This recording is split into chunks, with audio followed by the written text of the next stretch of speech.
हाँ मतलब दूसरा कह जो मैं मुसलमान थी ना लुका बताई हाँ बाहर किराड़ लगे गए वो बता रही था वो इत्थे रह गए उन्हें क्या भी मैं अपने घर बार छड़ के ना जावा चलो मैं मुसलमान हो जा ते लेकिन लोगों ने फिर भी मार दिता हालांकि तुसी दस्या कि वो बंदा बड़ा सखी सी लोगों नूं मतलब लोगों नाल अच्छा ही करेंगे मुसलमान कौम नाल अच्छा ही करदा अच्छा ही कर गरीब गुरबा दा ख्याल करेंदा किराड़ दा टुकर रख मैं तेरा टुकर पकाना अच्छा हाजी अशरफ ने हाँ कारी अशरफ ने भी मैं तेरा रोटी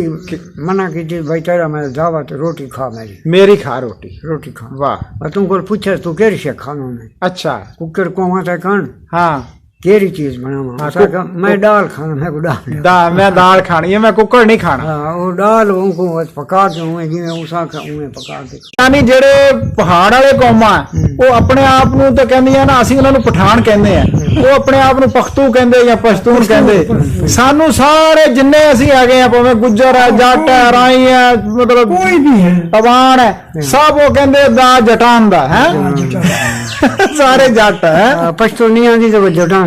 ते ए जेड़े तुहाडे दोस्त बैठे आ इन्हां दा की नाम है पता नहीं हुणे तुसी नहीं तुसी पहले तो वाकिफ नहीं आज ही बैठे हो नहीं यार तुसी रलदे मिलदे बंदे रलदे मिलदे परने साफे लए हुए हैं मैं सच्ची ये समझिया कि तुसी ना इकट्ठे बैठे हो तो दोस्त हो तो बड़े तसल्ली नाल बैठे हो ਇਹ ਜਿਹੜਾ ਚੌਧਰੀ ਇਥੋਂ ਦਾ ਹੈ ਨਾ ਇਹਦੇ ਨਾਲ ਹੈ ਇਹਦੇ ਪਿਓ ਨਾਲ ਸਾਡੀ ਚੰਗੀ ਸੰਗਤ ਸੀ ਉੱਥੇ ਤੂਤ ਕੋਲੇ ਬਹਿ ਜਾਣਾ ਹੁੱਕਾ ਢਾ ਲੈਣਾ ਜਨਾਬ ਅਲੀ ਉੱਥੇ ਬੈਠਿਆ ਰਹਿਣਾ ਸਾਰੇ ਤੇ ਹੁਣ ਮੈਨੂੰ ਰੋਕ ਗਿਆ ਕਹਿੰਦਾ ਇੱਥੇ ਬਹਿ ਜਾ ਹਾਂ ਮੇਰੇ ਕੋਲੋਂ ਗਿਆ ਕਾਰ ਤੇ ਕਹਿੰਦਾ ਮੈਂ ਆ ਜਾਂਦਾ ਮਿਲਦੇ ਉਹਦੇ ਨਾਲ ਵੀ ਆਪਣਾ ਕੀ ਨਾਮ ਹੈ ਜੀ ना है ਮੁਹੰਮਦ ਅਫਜ਼ਲ ਨਾਂ ਤੇ ਨਵੇਂ ਜ਼ਮਾਨੇ ਵਾਲਾ ਤੁਹਾਡਾ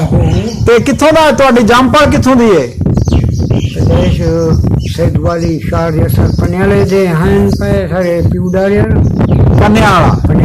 पनियाला ये डेरा इस्माइल खान च हाँ ते तहसील केड़ी है ਤੁਹਾਡੀ ਉੱਥੇ तहसील उठो थी ये पहाड़पुर तहसील है ये पहाड़पुर वो है जड़ी ये पासों तौसे नाल लगदी है तौसा इस पासों थी मैं जो पहाड़पुर ही था वो पहाड़पुर को नहीं होती अच्छा भी होती कोई अच्छा नहीं ये पहाड़पुर चंगा लंबी चौड़ी तहसील है अच्छा ये दसो कि ਤੁਹਾਡਾ ਨਾਮ ਕੀ ਹੈ ਮੁਹੰਮਦ ਅਫਜ਼ਲ ਦੱਸਿਆ ਤੁਸੀਂ ਤੇ ਇਹ ਸਾਰਾ मैदान ਦਾ ਇਲਾਕਾ ਹੈ ਪਨਿਆਲੇ ਦਾ हाँ पहला सारा ये निजानी है तो इस पास पहाड़ी में लग रहा अच्छा उत्थे ना अफजल साहब ये मैं सुनिया कि जेड़े पहाड़ वाले पठान है ना वो थल्ले जेड़े लोग बैठे ने सारे उन्हें सारे नु कहंदे जटान जटान दा जट कहंदे हैं ते यानी जेड़े पहाड़ वाले कौमां वो अपने आप नु तो कहंदियां ना असीं उन्हां नु पठान कहंदे हैं वो अपने आप नु पख्तू कहंदे या पश्तून कहंदे सानू सारे जिन्ने असीं आ गए भावें गुज्जर है जट है राई है मतलब कोई भी है अवान है सब वो कहंदे दा जटान दा है सारे जट है पश्तूनियां दी तो जटान दा अच्छा ਤੁਹਾਡਾ ਕੌਮ ਕੀ ਹੈ ਕਬੀਲਾ ਕੀ ਹੈ ਸਾਡਾ ਕੌਮ ਕੇ ਕਰਨਾ ਬਸ ਪਰ ਕ੍ਰੇਸੋਂ ਅੱਛਾ ਮਤਲਬ ਕੰਮ ਕੀ ਕਰਦੇ ਸੀ ਬਜ਼ੁਰਗ ਤੁਹਾਡਾ ਸਾਰੇ ਪਿਉਡਾਰੇ ਜ਼ਮੀਨਦਾਰੇ ਦਾ ਕਾਰੋਬਾਰ ਕਰਦੇ ਅੱਛਾ ਜ਼ਮੀਨ ਦਾ ਮਤਲਬ ਹੈ ਵਾਹੀ ਕਰਾਂਦੇ ਹਾਂ ਵਾਹੀ ਅੱਛਾ ਤੁਸੀਂ ਇਹ ਦੱਸਿਆ ਕਿ ਮੁਹੰਮਦ ਅਫਜ਼ਲ ਸਾਹਿਬ ਕਿ ਜਿਹੜਾ ਇਹ ਹੈ ਸੀ ਢੱਕੀ ਦੇ ਵਿੱਚ ਇੱਕ ਬੰਦਾ ਰਹਿ ਗਿਆ ਸੀ ਹੈ ਘਰਾੜਾਂ ਦਾ ਗੁਲਾਮ ਰਸੂਲ ਫਿਰ ਉਹਦਾ ਨਾਮ ਸੀ ਤਜਾਰਤ ਕਰਦਾ ਰਹਿ ਗਿਆ ਤੇ ਜਿਹੜੇ ਸੈਦੂ ਵਾਲੇ ਸੀ ਉਹਨਾਂ ਦੇ ਨਾਂ ਤੁਸੀਂ ਦੱਸੇ ਆ ਕੀ ਨਾਂ ਦੱਸੇ ਕਰਾੜ ਜਿਹੜੇ ਹੁੰਦੇ ਹਨ जना काला है जना मूला है काला ते मूला एक जना तोता है तोते को तो मार छोड़ा है सारे लोग अच्छा तोते को मार छोड़ा है हाँ वो उसका मैं मुसलमान थी ना अच्छा लुका बदाई छोड़ा अच्छा सखावत बहु करेंगे जो घर अट्टा मल्ला पिया ना औरत सवाल आ गए थे उनको अट्टा मल्ला चाल थे अच्छा तोता उमें तकड़ा ही हो सी है बस ये तकड़ा तो नहीं खैर उमें बंदा खलूस यानी सखावत करेंदा है माल अपना लोगां च वंडदा है हाई करार लेकिन उनके बीच ये गाल अच्छी आई अच्छी जेड़ी गाल अच्छी है वो अच्छी है अच्छा वो आख्या भी मैं मुसलमान हो गया हाँ जी असी गल करते पे सी सैदू वाला जिला डेरा इस्माइल खान दी साडे नाल मुहम्मद अफजल साहब है बड़ी अच्छी माशाअल्लाह इन्हां दी पर्सनैलिटी है इन्होंने अगे भी गल्लां कीतियां उत्थों दियां बड़ियां सोहणियां गल्लां ते बड़ियां तवाज़न नाल गल्लां कीतियां ते ये गल करते पे सी उत्थों दे कराड़ां दी जी कराड़ आए ढक्की के बीच में थी मेरा दोस्त अंगवाई दुकानदार की पीड़ कोनी है ढक्की वाली किराड़ आया वैसे उनको पीड़ खवा पिंड यानी खजूर वो खजूर जेरी मोटी खजूर ढक्की वाली जेरी मशहूर ढक्की दी बड़ी खजूर मशहूर है पूरे पाकिस्तान च। वो बात पिंड में कमाए तो कोल तक कोनी किराड़ रखा है वते हाँ ते किराड़ बात अपना हाल लेंदा पियो ज्यादा ढक्की दा किराड़ है जेड़ा इंडिया चो आया जेरा इंडिया तो पिछे आया वीजा वापस वीजा गिन के आया ना पिछे हाँ हाँ कोई सके सोरा को मिलन आया सी जेरा जा जा भाई पहाड़पुर दे किराड़ ढक्की दे किराड़ जेरे इस इलाके दे किराड़ हैं उन्हें को बड़ा मतलब मकान मिले पक्के अच्छा छोटे बोरंग मिले हाँ। रकबे मिले जी तुसा फंडियर जो आ गए बड़ी हिम्मत की दी तुसा अच्छा फंडियर जो आ गए मतलब ये फंडियर का नाम तो बहुत पुराना है ना हाँ फिर तुसी ये आ गए हो सरहद सूबा सरहद वाले पासों हाँ इस है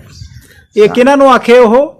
भी जेड़े उत्थे पठान आके बैठे हाँ उन्हें किराड़ा को अगली हुकूमत आके हिंदुस्तान अच्छा हिंदुस्तान की हुकूमत आख्या भी तुहाडी बड़ी हिम्मत है कि हिम्मत तुसां है जो कित्थों तुम- सूबा सरहद चों आ गए सुबह सरहद से जो आ गए हो ते तुहानू असी ज्यादा रकबे ते ये वो यहाँ रकबे उन्हें को टूवेला लीतियाँ उन्हें को पक्के मकान लीते भाई ऐसा को उन्हें हुकूमत ने अच्छे बर्ताव किया ये उस हिंदू ने दसिया हिंदू दस है अच्छा बात हिंदू आया साढ़े को वो मैं आप नहीं था हाँ ते हिंदू आए सारा बुजुर्ग आदमी आई फौती गया जनत दे कारी अशरफ ढक्की दा आलिम आई अच्छा ते पाकिस्तान है सारा कुरान पाक दा दर्स लेंदा जा 50 तकरीरां करेंदा वाह वाह वो किरार दा टुकर रख मैं तेरा टुकर पकाना अच्छा हाजी हाजी अशरफ ने हाँ एक मैं- कारी अशरफ कारी अशरफ ने भी मैं तेरा तेरा रोटी मना की थी भाई तेरा मैं दावत रोटी खा मेरी खा रोटी रोटी खा वाह और तुमको पूछे तू केरी शे खानों में अच्छा कुकर को वहां तक कौन हाँ केरी चीज बनावा हाँ, उसका कहा, मैं दाल खाना मैं को दाल मैं दाल खानी है मैं कुकर नहीं खाना हाँ वो दाल उनको बस पका के उन्हें जिਵੇਂ उसा का उन्हें पका के खवाई देखो ना आलम बंदे सी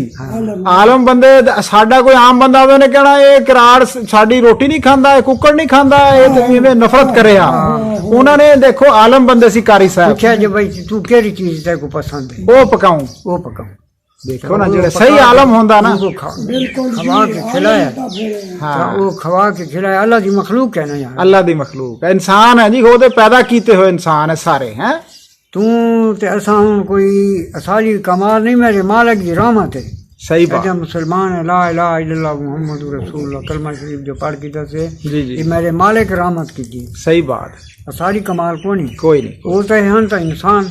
इंसान ते मखलूक उसे रब दी अल्लाह ताला दी मखलूक है ओनू प्यारी भी है ढाडी प्यारी है रब नु तू मखलूक काफिर को मार नहीं सकता इन्हें इवें ना ना इन्हें मार नहीं सकता तेरा हक भी नहीं नहीं मार नहीं नहीं इवें कोई साडा उस्ताद आई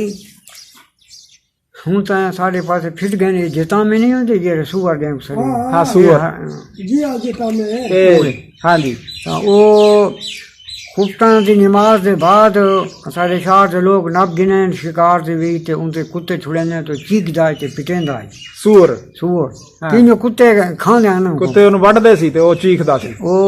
सारा उस्ताद घरों निकले ती को मार सटो क्यों पाप जाए जो अल्लाह की मखलूक है हाँ इन तकलीफ क्यों पहुंचांदे हो क्यों तकलीफ ज्यादा तुसी नहीं रखना इनू तो यकदम मार दे मार छोड़े तकलीफ ना हो कुत्तियां कोलों क्यों पड़वांदे अल्लाह ताला की मखलूक है किराड़ हिन या काफिर है तो अल्लाह पाक की मखलूक मखलूक इवें बेवजह किसी नु मारना क्यों बहुत मारना? अच्छा तोता राम जेड़ा सी फिर हाँ जेड़ा ढक्की दा सी हाँ ढक्की दा सी सैदू वाले दा वो सी शायद वाली ते ओनू मार दिता उन्हें हालांकि वो तुसी दसदे हो कि बंदा बड़ा नेक सी हाँ मतलब दूसरा कह जो मैं मुसलमान थी ना लुका बताई हाँ, बाहर किराड़ लगे गए वो बता रही था वो इत्थे रह गए उन्हें कहा भी मैं अपने घर बार छड़ के ना जावां चलो मैं मुसलमान हो जा हाँ, ते लेकिन लोगों ने फिर भी मार दिता बात मार हालांकि तुसी दस्या कि वो बंदा बड़ा सखी सी लोगों नु मतलब लोगों नाल अच्छा ही करेंगे मुसलमान कौम नाल अच्छाई करदा सी अच्छा ही कर गरीब गुरबा दा ख्याल करेंदा बड़े गलत लोग विच हुंदे ना हर कौम च हुंदे बिल्कुल जी बिल्कुल उन्होंने गलती की है ना जैसे कि बंदा आदे मैं मुसलमान थी ना हाँ मारना नहीं सी ना तो किस ते अफजल साहब ओदे बच्चे भी होने ज़ाहिर है बीवी बच्चे भी होसन उन्हां नाल भी पता नहीं क्या कीता सी हाँ बस तो अल्लाह को पता वो लगे गए या इस गल मैं को पता कहीं कूड़ क्यों मारूं हाँ वही को रह गया इनमें पतलू जियां सुक्को जियां हाई कमजोर जियां बंदा अच्छा बड़ी उम्र का बंदा असल तो मेरे छोटे छोटे ਉਹ ਕੱਲਾ ਹੀ ਸੀ ਕਿ ਉਹਦੇ ਬਾਲ ਬੱਚੇ ਹਨ बस वो रह गया ना अल्लाह को पता ये बाय किराया लगे गए तो वो घर वाले उनके ना लगे गए हाँ बाल बच्चे ना लगे गए हाँ हाँ वो रह गए जंगल बीच बदों दे तो रोटी गिन गए ना बसों तो हाँ हाँ घर तो बात तो जंगल जरा जाना ਅੱਛਾ ਉਹ ਇਵੇਂ ਰਿਹਾ हाँ ਉਹਦਾ ਕਲਮਾ ਉਹਨੇ ਪੜ੍ਹ ਲਿਆ ਸੀ ਉਵੇਂ ये हूँ अल्लाह को पता है ਇਹ ਕਿਤੇ ਇਹ ਜਿਹੜਾ ਤੁਸੀਂ ਗੁਲਾਮ ਰਸੂਲ ਦੱਸਿਆ ਇਹ ਉਹ ਨਹੀਂ ਇਹ ਹੋਰ ਸੀ ये भी है ना साढ़े शाह दा वो ढक्की दा ਉਹ ये ਢੱਕੀ ਦਾ ਗੁਲਾਮ ਰਸੂਲ ਜਿਹੜਾ ਬਾਅਦ ਵਿੱਚ ਰਿਹਾ ਹਿੰਦੂ ਤੋਂ ਮੁਸਲਮਾਨ ਬਣ ਕੇ ਉਹ ਢੱਕੀ ਸ਼ਹਿਰ ਹੈ ਸ਼ਾਇਦ ਜਿੱਥੋਂ ਦੀ ਖਜੂਰ ਮਸ਼ਹੂਰ ਹੈ जी जी ਤੇ ਸੈਦੂ ਵਾਲੇ ਚ ਇੱਕ ਬੰਦਾ ਪਤਲਾ ਜਿਹਾ ਤੁਸੀਂ ਦੱਸਦੇ ਆ ਹਾਂ, ਵਡੇਰੀ ਉਮਰ ਦਾ ਉਹ ਰਹਿ ਪਿਆ ਤੇ ਇਵੇਂ ਜੰਗਲ ਚ ਰਹਿੰਦਾ ਸੀ ਤੇ ਰੋਟੀ ਮੰਗ ਕੇ ਖਾਂਦਾ ਸੀ रोटी ਨਾਂ ਦਾ ਕੋਈ ਨਹੀਂ ਪਤਾ ਉਸਦਾ ना तोता है तोता ਉਹਦਾ ਨਾਂ ਵੀ ਤੋਤਾ ਸੀ उनका नाम तोता है उनका नाम गुलाम रसूल है ढक्की वाले दा नाम ਤੇ ਜਿਹੜੇ ਜਿਹਨੂੰ ਮਾਰਿਆ ਉਹਦਾ ਨਾਂ ਵੀ ਤੋਤਾ ਹੀ उनसे जना तो तोता है ना जे मारा नहीं है अच्छा, उनका नाम तोता है ਉਹਨੂੰ ਬਾਅਦ ਚ ਮਾਰਿਆ हाँ, बाद ही मारा ਕਾਫੀ ਦੇਰ ਬਾਅਦ ਉਹਨੂੰ ਮਾਰਿਆ ਹੈ जी हाँ ਬੜਾ ਜ਼ੁਲਮ ਕੀਤਾ ਇੰਨਾ ਚੰਗਾ ਬੰਦਾ ਬਾਅਦ ਚ ਫਕੀਰਾਂ ਤਰ੍ਹਾਂ ਮੰਗਦਾ ਰਿਹਾ हाँ ਬਸ ਅੱਲਾਹ ਤਾਲਾ ਹਦਾਇਤ ਦੇਵੇ आमीन। ਹਾਂ ਇਨਸਾਨ ਨੂੰ ਹਰ ਕਿਸੇ ਨੂੰ ਹਦਾਇਤ ਦੇਵੇ ਹਾਂ। ਬੜੀ ਖੁਸ਼ੀ ਹੋਈ ਅਫਜ਼ਲ ਸਾਹਿਬ ਤੁਹਾਡੇ ਨਾਲ ਗੱਲ ਕਰਕੇ माशाअल्लाह ਲਓ ਜੀ ਨਦੀਮ ਸਾਹਿਬ ਵੀ ਆ ਗਏ ਹੁਣ ਇਹਨਾਂ ਨਾਲ ਵੀ ਗੱਲ ਕਰਦੇ